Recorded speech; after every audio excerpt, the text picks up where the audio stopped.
I was in Chicago recently, stepping out for a smoke after dinner.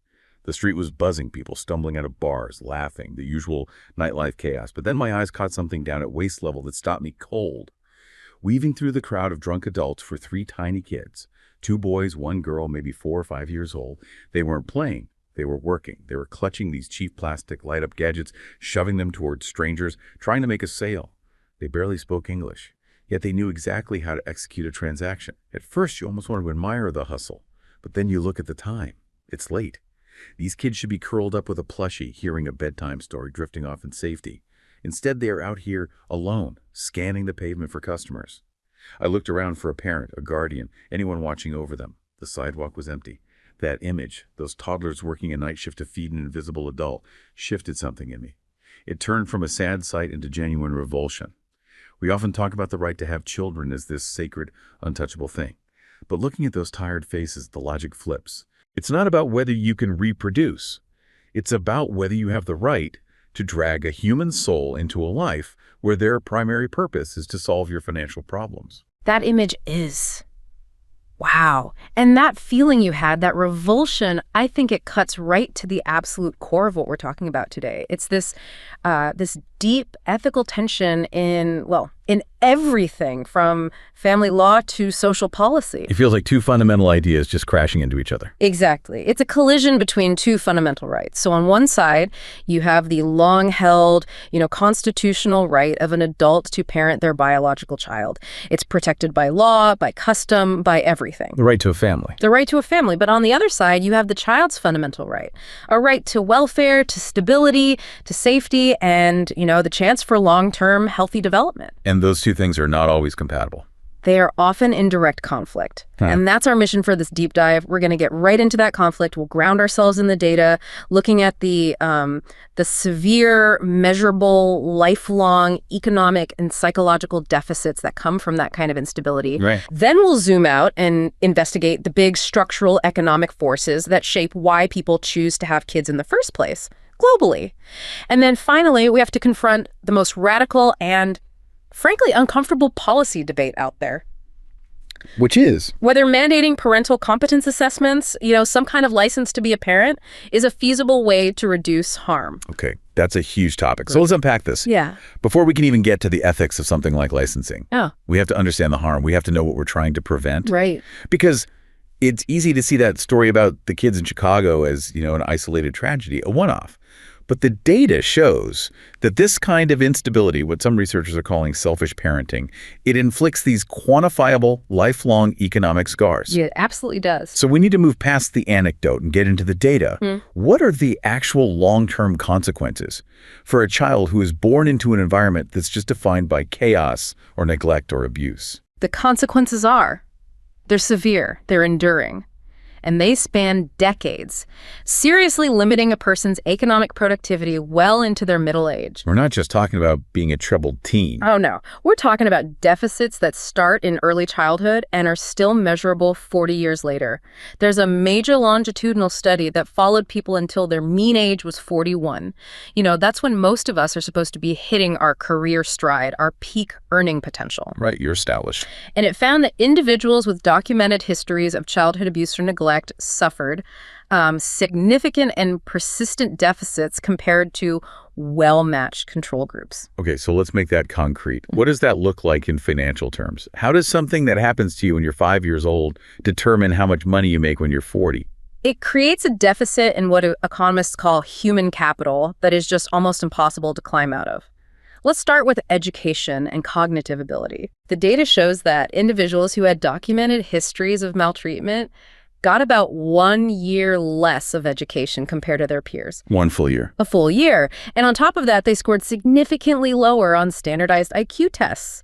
And as you know, educational attainment and cognitive ability, those are the two most powerful predictors of what your income will be over your lifetime. So a lower IQ score as a kid directly maps to lower lifetime earnings. It does. It correlates directly with what's called lower imputed earnings. That's the statistical estimate of your potential income over your entire life. The damage is done early. So the damage isn't just behavioral. It's not just acting out. It fundamentally limits their intellectual and educational toolkit for life. Precisely. So how does that then translate into their actual job prospects and their earning power when they become adults. Well, by the time they hit age 41, the gap is alarming. The maltreated individuals faced a significant 14 percentage point gap in the probability of even being employed at all. 14%. So just to put a fine point on that, if you take 100 people from that group, 14 fewer of them have a job compared to the control group. That's it. And even when they were employed, the data is just stark. Maltreated individuals earn, on average, about $8,000 less per year. $8,000 a year. Every single year compared to their control counterparts. This is a consistent yearly economic drain that is based solely on what happened to them as a child. And it's staggering. I mean, $8,000 a year over a 40-year career. Yeah. That's $320,000. It's a fortune. But beyond just the annual income, the real key to long-term security is wealth. It's about what you own. Did this instability affect their ability to accumulate assets? It absolutely did. I mean, how could it not? That kind of economic disadvantage severely restricts your ability to build wealth. They were significantly less likely to own key assets later in life. Like what kind of assets? We're talking about the basic foundational building blocks of middle-class security. Owning stock, owning a vehicle, and most crucially, owning a home. Home ownership. Yeah. They had a substantially lower chance of ever achieving home ownership, which is, arguably the #1 way families build intergenerational wealth and stability in Western economies. When we say maltreatment, I think most people's minds go straight to physical or sexual abuse. But the research also specifically looked at childhood neglect, right? Which is often tied more to, say, extreme poverty and a lack of resources, not necessarily malicious intent. A very crucial distinction. Does neglect carry that same heavy economic penalty later in life? It's a critical area to explore because neglect is often chronic, and it's linked directly to systemic disadvantage. And yes, the analysis that focused only on childhood neglect found outcomes that were similarly negative and pervasive. Really? So even without active abuse, the outcomes are the same? Almost identical. These individuals still had lower educational attainment. And while the exact numbers varied a bit, their earnings were substantially lower. We're talking in the realm of $7,000 less per year. Wow. And they were significantly less likely to own a home or to own stock. Neglect is this chronic failure to provide the structure, the resources, the emotional investment that's necessary for a child to develop. And that translates directly into these severe deficits in human capital, which leads to lower cognitive scores and ultimately reduced long-term economic well-being. That structural damage makes perfect sense. I also saw something that was really troubling in the data about a gender difference, a difference in economic vulnerability. Did the experience of childhood maltreatment hit women harder than men later in life? It did, significantly so, particularly when you look at wealth, education, and long-term employment. The negative economic consequences of childhood maltreatment appeared to be strongest and most debilitating for women. How so? Maltreated women had fewer years of schooling, they had lower IQs, and they were significantly less likely to be employed. Period. They were also less likely to own a bank account, own stock, or own a home compared to control women. The deficits were across the board. And what about the men who were in the study? Well, the consequences were there, but they were less pervasive across all the metrics. For maltreated men, most of their middle-age economic outcomes showed non-significant differences compared to their controls. So they were able to catch up somehow. To some extent. The only really reliable, significant difference for the men was being less likely to get a skilled job in their young adulthood.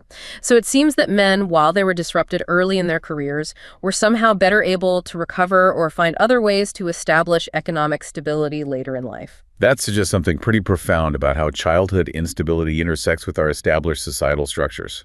I mean, if the experience of abuse disrupts your ability to form stable, intimate relationships, which some research does suggest, then women are at a much higher risk of lifelong poverty. Go on. Well, single women, or women who don't have a supportive partner, are just statistically penalized much more severely by our economic system than single men are. So the childhood harm creates this compounded disadvantage. It prevents them from using the typical economic buffers that society offers. That's a perfect way to put it. It's a vicious cycle. The early instability prevents them from acquiring human capital, and at the same time, it damages the social capital they need to access security later on. And this brings us right to the intergenerational issue. How does the instability of one generation almost guarantee the suffering of the next. Right. We're moving from the scars on an individual to the actual mechanism of transfer across a whole family line. Yeah. We have to understand that poverty isn't just about a lack of money. It acts as this critical social determinant of both physical and mental health. Poverty in childhood is strongly associated with, an almost encyclopedic list of negative adult outcomes. Low school achievement, worse cognitive and behavioral results, higher rates of delinquency, and critically, higher rates of almost every single psychiatric disorder in adulthood. We're talking severe depression, anxiety disorders, the works. Let's break down the physical mechanism of that. How does financial stress actually manifest physically and mentally to get in the way of a child's development? The research details this multi-level mechanism. Yeah. So at the individual level, the chronic stress that's induced by financial hardship leads to prolonged exposure to stress hormones. This disrupts what's called the HPA axis. The HPA axis. Remind us what that is. It's the hypothalamus pituitary adrenal axis. It's basically your body's main stress response system. And when that HPA axis is constantly flooded with cortisol, the main stress hormone, it can lead to actual structural changes in the developing brain circuit. You're saying poverty physically changes a child's brain? Yes. It particularly impacts the prefrontal cortex, which is responsible for all our executive functions, like impulse control, working memory, language processing. On top of that, you have poor prenatal health, inadequate nutrition, and toxin exposure like lead exposure, which is common in older, lower-income housing, all of which further compromise a child's physical and cognitive potential from day one. And how does all that pressure, the physical and the financial, then translate into parenting behavior? That's the family-level mediator. The chronic financial stress just permeates the entire emotional landscape of the household. It leads to parental relationship stress, a higher incidence of parental psychopathology, especially depression. And a stressed, depressed parent is not going to be the best parent they can be. Of course not. That stress and illness directly translate into low parental warmth, low investment in the child, hostile and inconsistent parenting, and of course, increased rates of child abuse and neglect. And then the resulting developmental problems in the child prevent them from accumulating the human capital they need to escape poverty themselves. So the cycle is locked in place for the next generation. It's locked in. And to really see this cycle in action, we can look at this 3-generation study that tracked G1 parents, G2 adolescents, and G3 children. It mapped not just that the cycle exists, but the precise feedback loops that make it perpetuate itself. Okay, so this gives us the mechanism. It gives us essential mechanism-level insight into how socioeconomic disadvantage accelerates instability. They found that exposure to poverty during adolescence, so the G1 socioeconomic status, was a powerful predictor for an earlier age of parenthood for the G2 generation. So the kids of poor parents had kids earlier themselves. Yes, specifically between ages 20 and 25 versus later. G2 females, in particular, were more likely to have their first child younger, often because of a mix of lower educational attainment and just fewer perceived life opportunities. And what did that early parenthood in the G2 generation then lead to for their own kids, the G3 outcomes? This is where you see the core mechanism of generational transfer. That early parenthood in G2 was associated with harsher parenting toward their 2-year-old children, the G3 generation. The young, financially strained parents were just less emotionally regulated, less consistent. And then comes this devastating feedback loop that they call the coercion model. Precisely. The harsh parenting caused increases in the G3 children's externalizing behaviors, things like aggression, defiance, tantrums, disruptive conduct. The kid acts out. The kid acts out. But here's the vicious part. Those challenging behaviors from the G3 kids, which were measured at age 3, then predicted further increases in harsh parenting from the G2 parents a year later. Wow. So the child's difficult behavior, which was caused by the harsh parenting in the first place, exacerbates the original harsh parenting style. It locks the family into this ongoing, mutually reinforcing pattern of negative interaction that structurally entrenches disadvantage for that G3 child before they even set foot in a school. It's truly a social and economic inevitability unless there's some kind of external intervention. So if we're talking about hundreds of thousands of dollars in lost lifetime earnings for each person, and this persistent social instability, the discussion really shifts away from just morality and into public finance, doesn't it? It has to. If the consequences are this huge, the case for prevention should be absolutely overwhelming. It is. The argument for intervention is overwhelmingly strong. based on a pure cost-benefit analysis.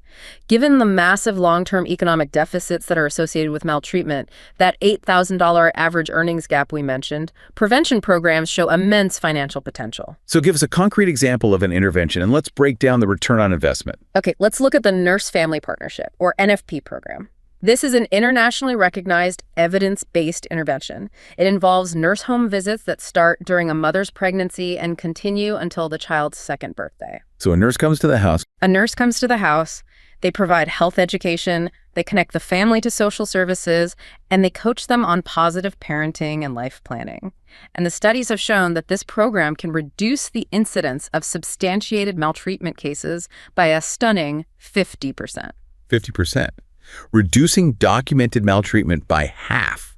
I mean, that's a massive human win right there. It's incredible. But what about the financial math? What does a program like this cost? And what is the return on that investment? Okay, so the initial cost of providing the full program is estimated at about $4,000 per child. That covers the nurse's time, their training, all the resources over 2 years. $4,000. Now let's apply the financial payoff. If we take the conservative estimate that preventing abuse or neglect increases an individual's earnings by $5,000 per year from ages 18 to 60, the long-term benefit becomes really clear. When you calculate the present discounted value of those higher lifetime earnings, which just accounts for inflation and the time value of money, the return is estimated at $30,800 per child saved. So wait, a $4,000 investment yields over $30,000 in present discounted value of earnings. That's a return ratio of nearly 8 to 1 just on income. And that's the conservative figure. If you scale that up and assume that interventions like NFP could prevent, say, 500,000 cases of maltreatment per year, the total value of the increased earnings alone would be $15.4 billion annually. That's a staggering number. The cost of running the prevention program would be dwarfed by the economic value of those higher earnings. And remember, this calculation doesn't even factor in all the other societal benefits: reduced crime, lower incarceration rates, or the immense savings in healthcare costs that are tied to the chronic mental and physical health issues from abuse. Okay, so if the economic case is so unequivocally clear, if we know we can invest $4,000 now to save the taxpayer and the economy exponentially more down the road, why do prevention programs like this still struggle to get universal political funding? That is a powerful question, and it really speaks to the limitations of our political and financial systems. The benefits are massive, but they're delayed. The payoff isn't immediate. Exactly. Politicians operate on 2 or 4 year cycles. The returns on this investment don't show up until that child is 18 or 20 or 40 years old. So there's this fundamental disconnect between short-term political budgets and the long-term intergenerational benefits of the program. So while the economic lesson is clear, the most expensive thing we can possibly do is nothing. The policy response is slow. It remains slow because the cost is right now and the payoff is decades away. Okay, we focus heavily on the cost of instability in developed nations. Let's zoom out now to the macroeconomic forces.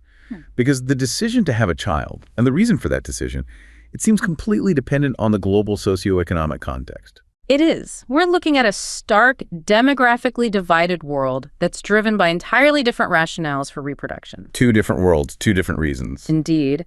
The structural macroeconomic factors influencing fertility rates create 2 fundamentally different views of a child's utility.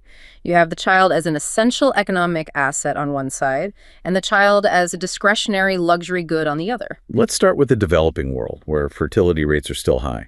The research cites Chad, for instance, with a total fertility rate, or TFR, of 7.0. Why is high fertility an economic necessity in these regions? Well, in places like sub-Saharan Africa and parts of Asia where the social infrastructure is weak or non-existent, children are primarily a crucial tool for economic protection. A tool for protection. There is a direct economic imperative behind high fertility. They are sources of labor early on, helping with household chores or agricultural work, but most critically, they function as old age security. They're your retirement plan. They are literally your retirement plan. In the absence of reliable government pensions or unemployment insurance or comprehensive public health care, parents have to rely on their children for financial and physical support when they get old.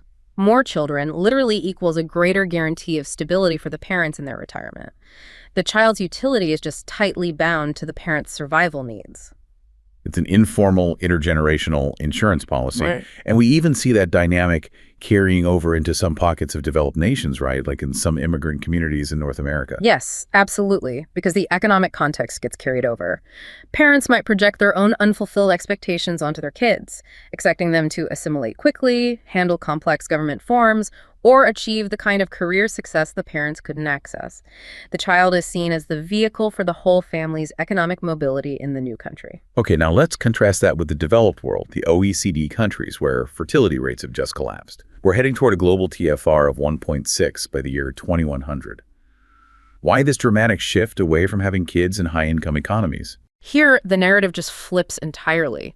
The decline is rooted in shifting economic realities and cultural norms that now define children as high-cost, high-investment luxury goods. A luxury good. The two main drivers are increased economic opportunity costs and the rise of what's called intensive parenting. Let's focus on those opportunity costs first, because they seem to disproportionately affect women. Exactly. Increased female educational attainment and labor market participation means that the cost of taking time off to have a child has gone up exponentially. When a woman steps away from her career, the potential income and career advancement she loses, the opportunity cost, is higher than it's ever been. So it's a direct financial calculation. It's a critical factor driving both postponement of childbirth and an overall reduction in family size. Women are essentially forced to choose between realizing their full economic and professional potential and having a large family. And then you layer on top of that the social pressure for intensive parenting. What does that actually mean, and why does it push families to have fewer children? Intensive parenting is the modern norm. It dictates that parents must invest enormous amounts of time, emotional energy, and money into maximizing the potential of each individual child. The best of everything. The best of everything. This includes organized sports, high-cost private tutors, enrichment activities, and needing a larger, more expensive house in an area with excellent public schools. The focus shifts from quantity, how many kids you have, to quality, how much you can invest in each one. Which makes each child incredibly expensive. It makes them function like a luxury good. And on top of that, both men and women are increasingly prioritizing career advancement and what we call self-actualization, the full psychological realization of your individual potential outside of parenthood. This causes them to postpone or even entirely renounce having children just to pursue other life goals. So children move from being an economic necessity to an economic impediment to self-realization. But beyond those more abstract opportunity costs, how does immediate economic certainty, or, the lack of it, influence the decision to have a baby right now? Oh, individual labor market security is absolutely key. Poor labor market conditions, high unemployment, job insecurity. They're all negatively associated with TFRs. For example, there's research on policy changes in Spain that showed subsidies used to convert temporary jobs to permanent ones led to observable increases in the total fertility rate. Interesting. And those increases were concentrated primarily among the male employees. That's fascinating. Why would securing a permanent job for a man have a more immediate fertility impact than securing one for a woman? It highlights the difference between what's called the income effect and the substitution effect. So when a man gets a permanent job, it significantly increases the overall household income and stability. That's the positive income effect. It raises the couple's confidence to start a family. Makes sense. But when a woman secures a permanent job with high career prospects, the positive income effect is there, but it's often overshadowed by the substitution effect. Her high career prospects dramatically increase her opportunity costs, what she gives up by stepping away from maternity leave or parental duties. So, ironically, increasing a woman's permanent job prospects might actually increase the perceived cost of having a child for her, pushing the decision further out. And we also have evidence that the explicit out-of-pocket costs are just becoming an overwhelming hurdle. The expense of simply educating a child in some parts of the world is crippling. Absolutely. The financial cost multiplier is huge in these high-cost, hyper-competitive environments, particularly in East Asia. In countries like Korea and Japan, the massive costs of after-school education, what they call shadow education, and the long study hours required are consistently cited as key reasons for women not to have another child. It's just too much. It's a massive drain on cash, on parental time, on mental energy. Housing affordability is also critical. Studies have shown that policies that support easier access to affordable rental housing or homeownership, like some of the targeted support programs in Hungary, have a measurable positive effect on fertility rates because they remove a huge structural cost constraint. This leads us perfectly into that research from China, which looked at the role of internal feelings, subjective well-being, or SWB, versus external financial success, and how that impacts fertility intentions. What did they find about the different dimensions of happiness and the desire to have kids? Yeah, that was fascinating. The research broke down subjective well-being into 3 distinct components. Developmental experience, like your career achievement, satisfaction experience or your material conditions, and physical and mental health experience, like emotional stability. Okay.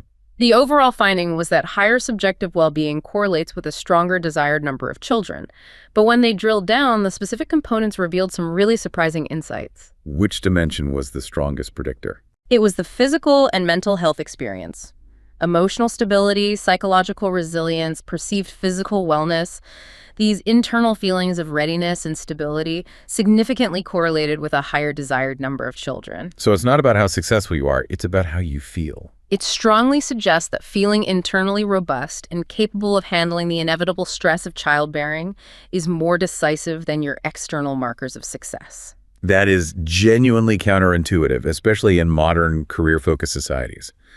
I would have just assumed that achieving high career success or significant material comfort would be the main signal that someone is ready for the massive commitment of children. And that's the key finding. The developmental experiences, like career advancement and the satisfaction experience for material conditions, they showed a negligible statistical effect on fertility intentions. Wow. Your internal state, your psychological health, and your emotional stability seems to be more decisive than your external accomplishments or your wealth when you're determining if you want a family.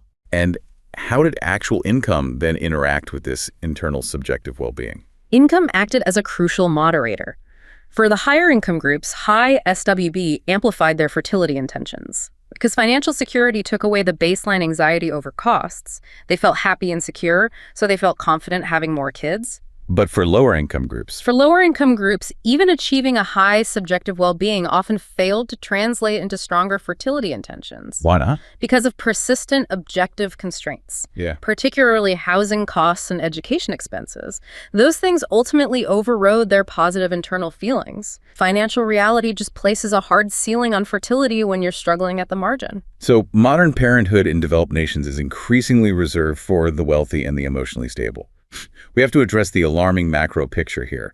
By 2100, 97% of countries will be below replacement level. The world is profoundly demographically divided. And this necessitates national planning. Developed nations are facing serious economic and geopolitical threats from declining working populations and rapidly aging societies. And so they're attempting pro-natal policies to try and mitigate this decline. What are the main policies and how effective have they actually been? Well, governments are deploying various mechanisms: generous paid leave, public investment in early childhood education and care, or ECEC, and direct cash benefits. So daycare and money. Basically. And public spending on ECEC, which means affordable, high-quality public daycare and preschool, has shown a positive association with fertility rates. The key seems to be consistent, coherent support, like what you see in the Nordic countries. And the cash benefits, things like Spain's program or Poland's 500-plus pay. Cash benefits, while they're politically popular, generally only yield temporary positive effects on the TFR. And importantly, those increases are typically concentrated among lower educated and immigrant women, precisely the demographics who are most sensitive to immediate financial costs. So it's a short-term bump. It is. Once the cash benefit gets factored into the household budget, the long-term structural costs of housing and intensive parenting often reassert themselves, and fertility intentions tend to drop back to the baseline. This suggests there's a policy ceiling then. The state can encourage people who are already on the fence, but it can't fundamentally change the societal norms that value self-actualization and intensive, high-cost parenting over family size. That is the limitation. So we can support the people who already want children, but we can't buy our way back to a 2.1 TFR. That seems to be the case. Pronatal policies might prevent the TFR from plummeting to extremely low levels, say below 1.3, but they are highly unlikely to restore replacement fertility. The underlying societal shifts, including increased gender equality, are just too powerful. And there are even new pressures appearing. Yes. In highly gender-equal countries like Norway, there's a new factor. Increased normative demands for father's time and emotional commitment are now being cited as a factor in men delaying or avoiding having children altogether. The pressure of intensive parenting now affects both genders, slowing the overall rate of reproduction. This entire deep dive, the staggering economic cost of instability, this vicious generational cycle, the realization that many children are conceived not for the child's sake, but for the parent's financial need or emotional void, it just brings us right back to those small children in Chicago. It does. If parenting incompetence causes this much quantifiable lifelong harm, we have to confront the radical ethical question.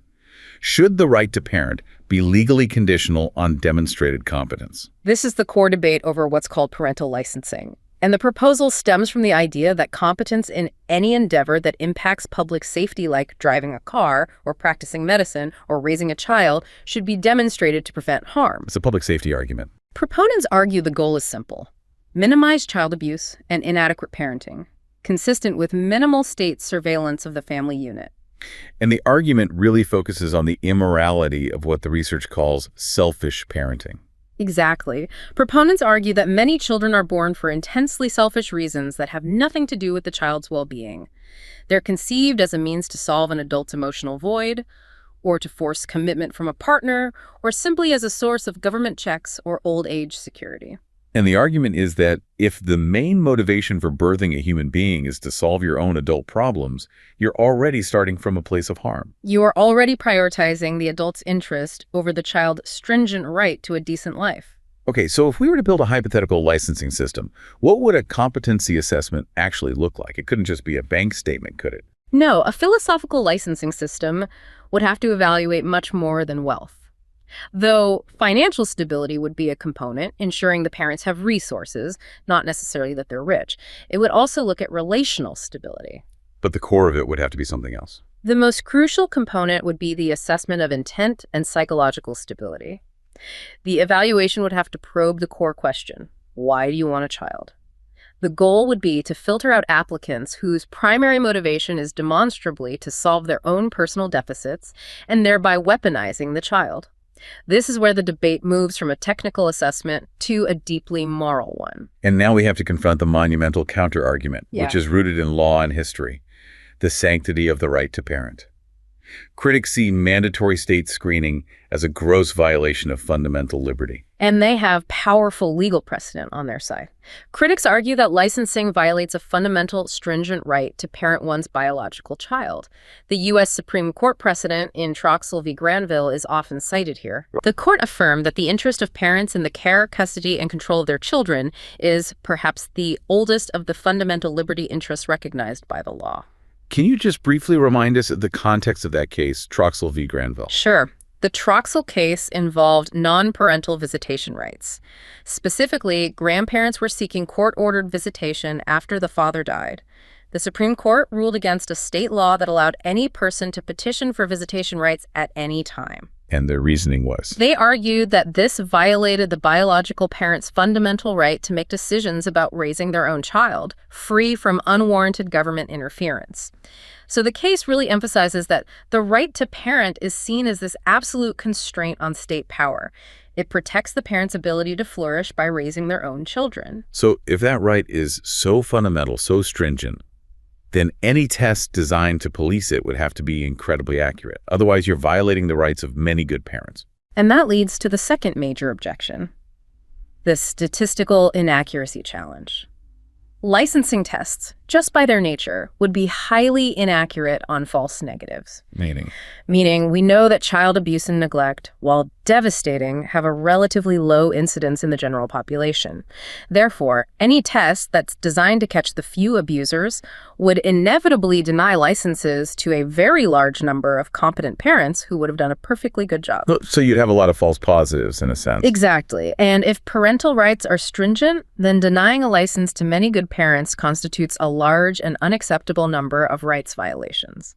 This feels like a moral deadlock. You have the right of the adult to flourish by parenting, and that's pitted against the right of the child to avoid catastrophic harm.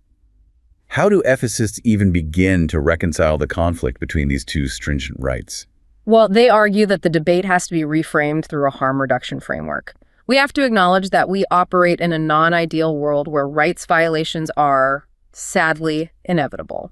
And when you're weighing the interests, the philosophical argument against licensing starts to fail. Because the child's interest in avoiding severe abuse and neglect is considered much stronger, it is a very stringent right against profound physical, emotional, and economic harm. So the child's right to not be harmed is stronger than the adult's right to have a child. The argument is that it is morally unjustifiable to risk severe, lifelong harm to a child for the sake of an adult's ability to fully flourish through procreation. So the harm a child suffers from abuse is so profound and irreversible that it outweighs the inconvenience or the lost opportunity of a competent adult being unfairly denied a license. The child's right to safety trumps the adult's interest in self-realization through reproduction. That is the philosophical conclusion. Even if a licensing scheme were only moderately accurate in preventing abuse, the reduction of the risk of catastrophic harm to children is considered a moral imperative that should, theoretically, override the strict rights objection. So the strict rights argument can't be the final word. It can't be the decisive reason to reject licensing because it relies on this flawed assumption that parental rights are an absolute, untouchable constraint that can never be overridden, even to prevent massive child suffering. If the philosophical objections are insufficient to stop the debate, where does the most powerful reason for caution truly lie? Where does this theory meet the brutal reality of implementation? The most powerful reasons for caution are all rooted in the practical, historical, and systemic risks that come with implementation.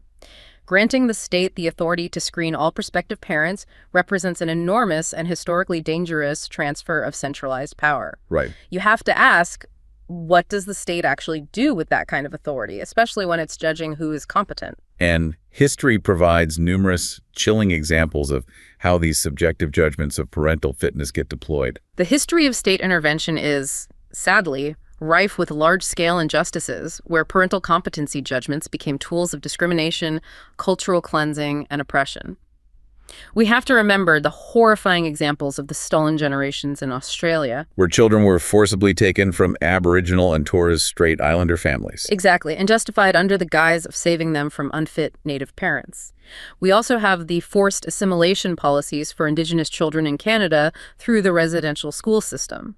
These were systemic, state-sanctioned acts of cultural and racial prejudice. And these issues are not just confined to the distant past. No, not at all. We have historical abuses like the illegal adoptions of babies taken from unmarried mothers in Ireland and the UK, which demonstrates gender discrimination and moral policing by state and church bodies. And crucially, even today, evidence shows that current policies of child protection intervention and custody denial are already overwhelmingly classist and racist in their effect.